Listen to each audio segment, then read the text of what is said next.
할렐루야. 하나님의 귀한 은혜가 함께하는 삶이 되시기를 바랍니다. 하나님과 동행이 무엇인가? 우리가 하나님의 일을 한다는 것이 무엇인가? 이 출애굽기 39장과 40장을 통해서 나는 어떠한 믿음의 삶을 살고 있는가를 되돌아보시는 삶이 되기를 바랍니다. 우리가 하나님의 일을 할 때에 어떤 사람이 이렇게 말합니다. 하나님, 제가 이렇게 많이 했어요. 내가 이렇게 열심히 했어요. 하나님의 일을 열심히 하는 것도 중요합니다. 많이 하는 것도 중요합니다. 근데 더 중요한 게 있습니다. 그건 뭐냐면 하나님께서 말씀하신 대로, 명령하신 대로 하고 있느냐 이거예요. 하나님은 나에게 이렇게 말씀하는데 나는 저렇게 한다면 아무리 많이 하고 아무리 열심히 해도 그것은 반대로 가는 겁니다. 우리는 하나님의 지시하신 대로 명령한 대로 순종해 나가는 것, 어쩌면 느리다 할지라도 말씀에 순종해 나가는 것이 하나님이 더 기뻐하시는 일이라는 거예요. 교회에서 마찬가지입니다. 교회에서 어떤 분은 일을 많이 할 때에 칭찬받는 사람이 있습니다. 근데 어떤 사람은 일을 많이 하는데 일만 만드는 사람이 있어요. 그 사람들은 이렇게 말합니다. 좀 가만히 계세요. 하지 마세요. 좀 가만히 계시는 게 더 우리를 돕는 겁니다. 이렇게 하는 분도 있습니다. 어떤 분은 열정이 참 많습니다. 그래서 정말로 열심을 가지고 막 합니다. 근데 사람들은 좀 가만히 계세요. 근데 이렇게 말합니다. 자기는 이 열정 가지고 이렇게 하는 겁니다. 스스로는 이것이 하나님을 향한 이게 자기의 열심입니다라고 말합니다. 근데 그것이 하나님과 합하였느냐? 이게 가장 큰 관건이죠. 하나님의 마음에 합한 삶이라면 그것은 칭찬받습니다. 그리고 하나님 우리에게 이렇게 말씀할 겁니다. 착하고 충성된 종이다. 그러나 반대로 가면요, 더 열심히 하면 열심히 할수록 하나님과는 멀어지고 있다는 거예요. 중요한 게 있습니다. 근데 그 열심히 자기는 하나님 앞에 충성되었다고 착각할 때가 있다는 겁니다. 그래서 우리는 무엇을 보아야 합니까? 말씀을 보아야 합니다. 하나님의 말씀을 끊임없이 읽어야 합니다. 그리고 들어야 합니다. 그 중요한 게 묵상해야 합니다. 그 묵상 훈련은요, 끊임없는 뭡니까? 하나님의 뜻이 무엇인가? 내 뜻 내려놓고 자신의 생각을 내려놓고 하나님이 말씀하시는 게 무엇일까? 그리고 그것을 뭐한 줄 아십니까? 검증받아 봐야 합니다. 검증을 받지 아니하면 혼자만의 생각과 혼자만의 이 묵상으로 끝난다면 잘못하면 그 열심이 하나님의 뜻을 반하는, 거꾸로 가는 모습이 될 수 있어요. 그래서 내가 가는 길이 정말 하나님이 기뻐하시는 길인지 끊임없이 두드려 봐야 합니다. 우리 속담에 돌다리도 두들겨 보며 걸으라고 말합니다. 이건 뭐냐면 확실해요. 돌다리가 무너지겠습니까? 그런데 그 돌다리가 정말로 내가 걸을 수 있는 길인지 두들겨 보면서 갈 수 있어야 한다는 거예요. 우리의 신앙도 마찬가지입니다. 너무 자기 확신에 빠지면요, 믿음을 그릇 깔 수도 있습니다. 그래서 끊임없이 하나님의 말씀이 우리의 길에 등불이 되시기를 바랍니다. 이 39장은 이렇게 시작을 합니다. 1절입니다. 그들은 여호와께서 모세에게 명령하신 대로 청색, 자색, 홍색 실로 성소에서 섬길 때 입을 정교할 옷을 만들고 또 아론을 위해 거룩한 옷을 만들었더라. 아멘. 여호와께서 모세에게 명령하신 대로, 이것이 39장에서는 계속 반복됩니다. 여호와께서 모세에게 명령하신 대로. 이것을 누가 받았습니까? 부살렐과 오홀리압이 받은 거예요. 자기들이 받은 말씀은 아닙니다. 모세가 받은 말씀입니다. 모세가 이 오홀리압과 이 부살렐에게 전해준 겁니다. 그런데 이들은 모세가 자신들에게 전해준 말대로 그대로 명령대로 순종하는 모습. 어쩌면 저는 이 모세보다 부살렐과 오홀리압 참 대단하다고 생각합니다. 우리는 많은 경우가 하나님의 지시를 받아야 내가 순종합니다라고 하는 경우도 있습니다. 그래서 이렇게 말하죠. 기도해보고요. 좋은 거죠. 그런데 그것은 어쩌면 내 안에 또 다른 마음이 있는 거예요. 기도하고 결단하는 마음이 있으면 좋지만 기도하고 결정하는 모습이 되면 그것은 문제가 있는 거예요. 기도하고 결단하는 것은 순종의 결단입니다. 그러나 기도하고 내가 결정하는 것은 주권이 나에게 있는 거예요. 부살렐과 오홀리압은 자신이 기도하고 하나님의 지혜와 명철을 통해서 순종합니다. 거기에는 결정이 없었습니다. 하나님이 모세에게 말씀했으니까 나는 거기에 순종하겠습니다 라는 그런 아름다운 헌신의 모습이 있었던 거예요. 이 시대를 살아가는 많은 사람들이요, 의외로요, 기도하고 결정하려 합니다. 결정은 하나님의 주권입니다. 나의 결정이 아니에요. 우리는 순종이라는 삶을 살합니다. 그래서 뭐래 합니까? 한번 더 합니다. 결단이에요. 결단은 무엇입니까? 나 자신을 내려놓고 하나님의 말씀에 내가 순종하겠습니다. 이것이 예수님의 겟세마네 기도이죠. 예수님의 겟세마네 기도는 자신의 상황과 형편은 있어요. 그러나 그 결정을 아버지 하나님의 뜻에 맡기는 거죠. 나의 원대로 마시옵고 아버지의 원대로 되기를 원합나이다. 이것이 주님의 기도지요. 그분의 기도는요, 결단인 거예요. 하나님이 말씀하셨으니까, 지시하셨으니까, 결정하셨으니까 저는 여기에 순종하겠습니다. 이것이 아름다운 믿음이거든요. 내 생각을 내려놓고 내 방법을 내려놓는 것, 이것은 끊임없는 우리의 숙제이기도 합니다. 그들은 부살렐과 오홀리압은 여호와께서 모세에게 명령하신 대로 만들었더라. 이것이 계속 진행됩니다. 하나 더 볼까요? 7절. 에봇 어깨바지에 달아 이스라엘의 아들들을 기념하는 보석을 삼았으니 여호와께서 모세에게 명령하신 대로 하였더라. 아멘. 제사장 의복을 만드는 것을 쭉 설명합니다. 여러분, 이 의복 누구를 위해 만듭니까? 부살렐, 오홀리압, 이 사람들은요, 이 제사장의 의복을 입지 못합니다. 자기들이 제사장이 아니기에 이들은 이렇게 귀한 옷을 만들지만 입지는 못합니다. 자신들의 수고와 자신들의 헌신, 이것이 그들에게는 이걸 굳이 우리가 이렇게 열심히 정확하게 만들 필요가 있을까? 그런데 이들은 입어보지 못하는 옷이지만 열심히 최선을 다해 만듭니다. 이것이 자신들에게 맡겨진 사명이기 때문입니다. 참 처음 목회지에서 마음이 조금 불편했었습니다. 시골 산골에 있는 시골 교회, 그 교회를 딱 갔더니 좀 그래요. 그 사택 자체가 교회 옆에 달아서 낸 사택인데 그래요. 그리고 왜 이렇게 이맘때인지 언젠지 비가 오고 나면요, 그렇게 벌레들이 많이 나와요. 주방에도 벌레가, 방 안에도 벌레가.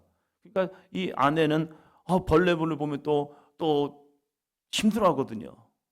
그러니까 아침마다 제가 먼저 가서 이 벌레를 어떻게 잡아낼까? 그리고 교회 옆에 있는 담을 또 돌아다니면서 이 벌레들을 어떻게 다 잡아낼까?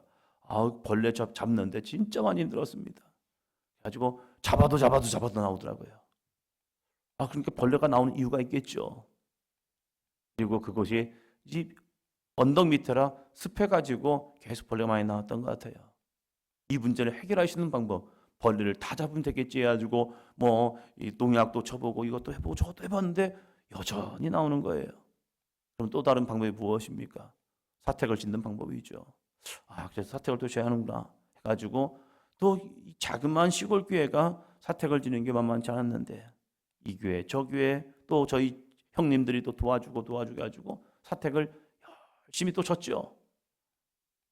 정말 열심히 졌습니다. 근데 한 달 살고 이사했습니다. 한 달 살고 이사하면서 제 마음에 이런 생각 들었어요. 진짜 힘들게 열심히. 그래가지고 그 교회 다른 교회를 갔는데 얼굴이 벗겨졌었어요. 왜냐면 하지도 못하는 용접을 했거든요. 용접을 해가지고 하다 보니까 이것이 얼굴이 타가지고 허물 벗겨지고 그러는데, 그러고 나서 다른 교회로 또 움직였던 거예요. 왜 하나님 나한테 이렇게 하겠을까? 왜 이걸 하게 했을까? 한 달만 살고 왔는데 왜 이걸 하게 했을까? 그런데 와 보니까요, 그 교회도요, 비가 오는 날이면요 소리가 나요. 뚝 뚝 지붕에서 비 새는 소리예요. 또 이 교회를 왜 보냈을까? 이 교회에 또 교회 지도 제목이 교육관을 짓는 거더라고요. 주여 하면서 했었어요. 우리는 내가 얻지 못하면, 내가 열심히 수고했지만 그것을 얻지 못하면 이걸 내가 해야 하나? 이런 생각을 합니다. 나를 위해서라면 열심히 헌신하기도 하고 충성하기도 합니다. 그러나 다른 사람을 위해서, 나는 먹지도 못하고 마시지도 못하지만 누군가를 위해서 한다면 굳이?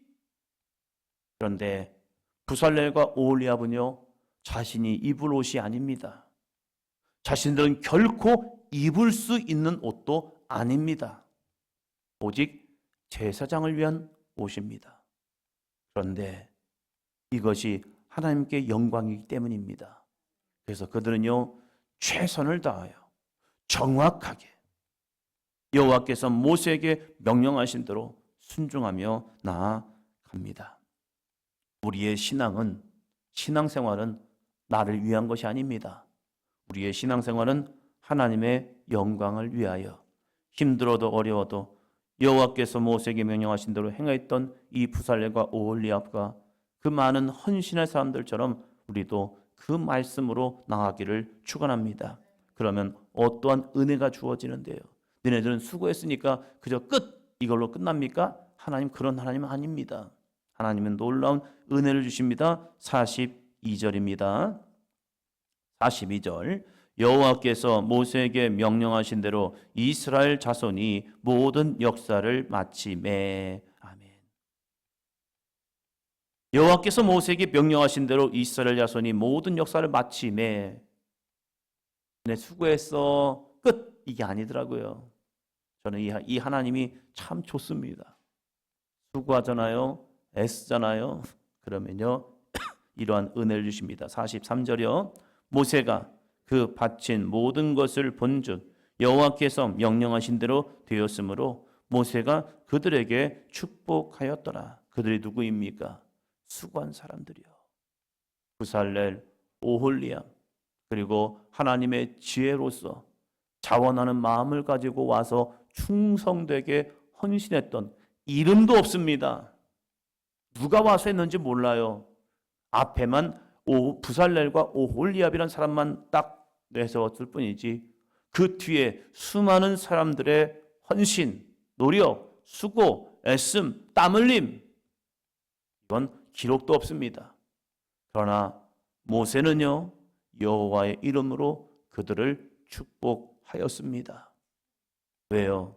하나님의 말씀대로 순종했기 때문입니다. 이 모세는 놀랐을 겁니다.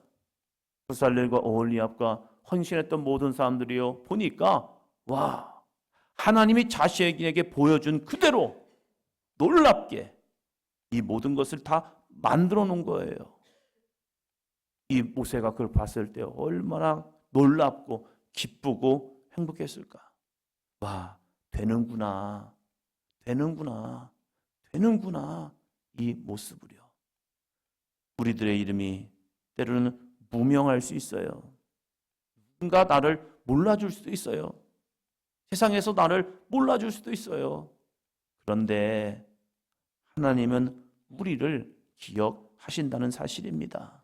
우리의 헌신을 기억하고요, 우리의 땀 흘림을 기억하고요, 우리의 거룩한 순종을 기억하시고 누군가를 통해서 그들에게 축복하여 주십니다.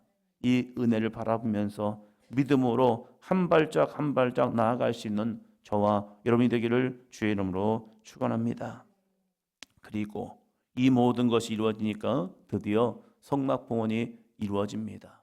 만들었다고 끝나는 게 아니잖아요. 그러면 그 위치에 세워져야 합니다. 그것이 바로 40장입니다. 우리는 만들어진 대로 우리의 각자가 위치가 있어요. 여러분이 볼 때는 성막 안에 무엇이 중요하다고 생각합니까? 겉에 있는 막이요? 아니면 성막을 뒤집어 씌운 덮개요? 아니면 그 안에 있는 물두멍? 향단? 진설병? 촛대? 아니면 번제단이요? 여러분 무엇이 소중하다고 생각합니까? 기둥 밑에 있는 받침? 널판?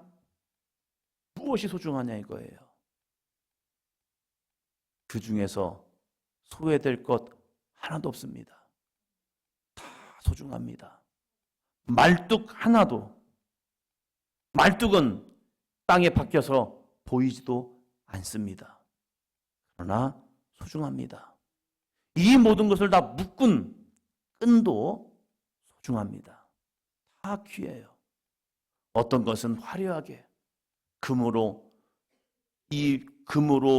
포장된, 금으로 싼 이러한 아름다운 것도 있지만 어쩌면 그 모습 그대로 나타나는 그러한 모습도 있지만 어떤 것은 사람들의 눈에 잘 보여지는 것도 있지만 보여지지 아니하는, 그저 그냥 딱 보면 그냥 말뚝이네 라고 하지만 이 모든 것들이 다 연결되어서 거룩한 성막을 이루고 있다는 사실입니다. 교회 안에서 누군가는 앞에서 보여지는 사람도 있고 어떤 사람은 밑에서 받쳐주는 사람도 있습니다. 세상의 눈으로는 잘했어요 라고 칭찬받는 것은 앞에 있는 사람들이 있지만 그러나 하나님 보실 때는 모두 다 소중하고 존귀하다는 사실입니다. 만들었지만 그것이 소중하고 귀중한 존재가 되는 것이 이유가 있습니다. 그 이유는요 바로 이겁니다. 40장 15절. 40장 15절.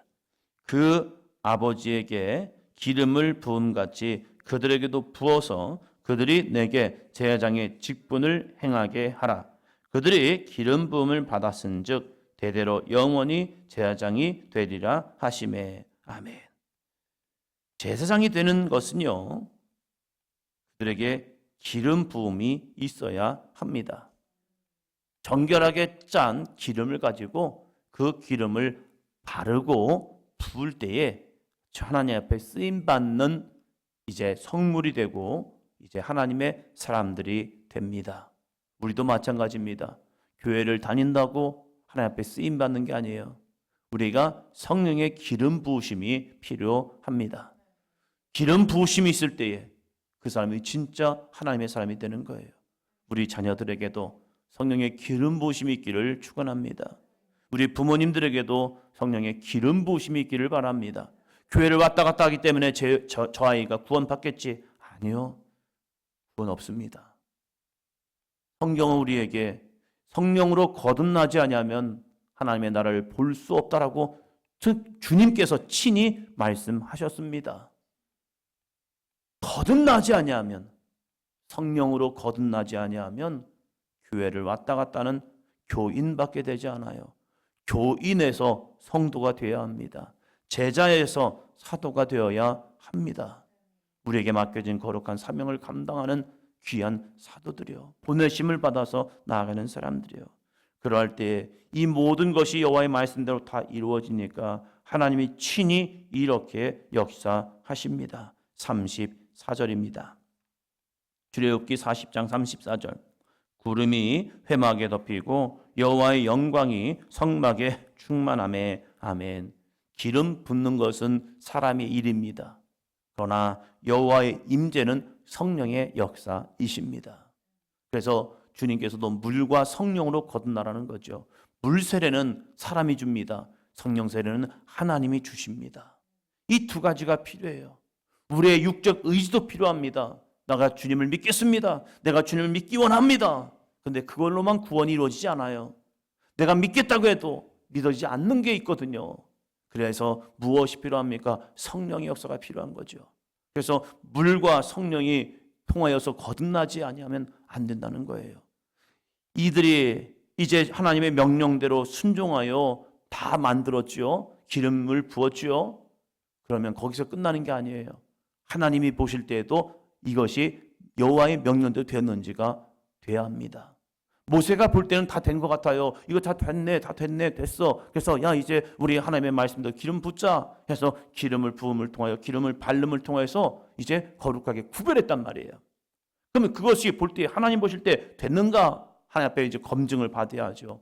그 검증을 받는데 하나님께서 구름이 회막에 덮였고 여호와의 영광이 성막에 충만한 겁니다. 이것을 성령 충만이라고 이야기하죠. 우리의 신앙 속에서 늘 성령의 충만함이 있기를 주의 이름으로 축원합니다. 나는 오늘도 성령의 충만함을 살고 있는가? 나는 오늘도 하나님의 말씀에 순종하고 살고 있는가? 그럴 때 은혜가 주어집니다. 성령 충만한 삶에는요, 마지막 39절이요. 낮에는 여호와의 구름이 성막 위에 있고 밤에는 불이 그 구름 가운데에 있음을 이스라엘의 온 족속이 그 모든 행진하는 길에서 그들의 눈으로 보았더라. 아멘. 행진하는 길에서 그들의 눈으로 보았더라. 이것을 두 단어로 뭐라고 말하죠? 동행이죠. 하나님의 말씀대로 순종하는 이스라엘 백성들에게 하나님이 그들과 동행하시는, 어떻게 해요? 여호와의 영광으로 그들과 동행하시는 삶이 있다는 겁니다.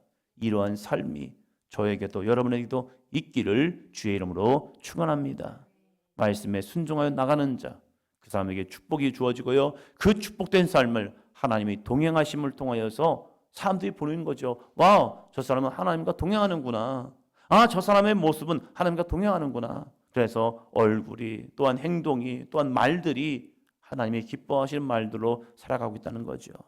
2025년도가 주님을 더욱더 사랑하는 우리들의 믿음 속에서 그래, 주님이 나와 함께 하시는 걸 볼 수 있는 것은 다른 게 아니더라고요. 말 한마디. 그 말 한마디를 통하여서 저 사람은 하나님과 동행하는 사람이구나. 어제 잠깐 한 동영상을 보는데 김길이라고 개그맨 있잖아요. 코미디언이 있는데 장가를 잘 갔더라고요. 예, 장모님이 처남이 3살 지능이래요. 그러면서 거의 30년의 시간 동안 이 아이를 키우면서 그 장모님의 모습을 보면서 천국이 저런 거구나. 30세가 된 이 아들이, 처남이, 김길의 처남이 아들이, 그 집의 아들이 3살밖에 지능이 되지 않는 이 아이를 키우면서 늘 감사하는 모습. 어쩌면 그 모습을 보면서 하나님 앞에 불평하고 원망할 수 있음에도 불구하고 자신은 자기의 장모님을 보면서 감사가 무엇인가를 깨닫고 매일 감사 노트를 쓰고 있대요. 자신도. 그러면서 인생이 무엇인지, 신앙생활이 무엇인지를 깨닫고 나아가는 모습을 전하더라고요. 오늘도 우리에게는 감사할 일이 참 많거든요. 근데 오늘 나는 무엇을 보며 감사하고 있을까?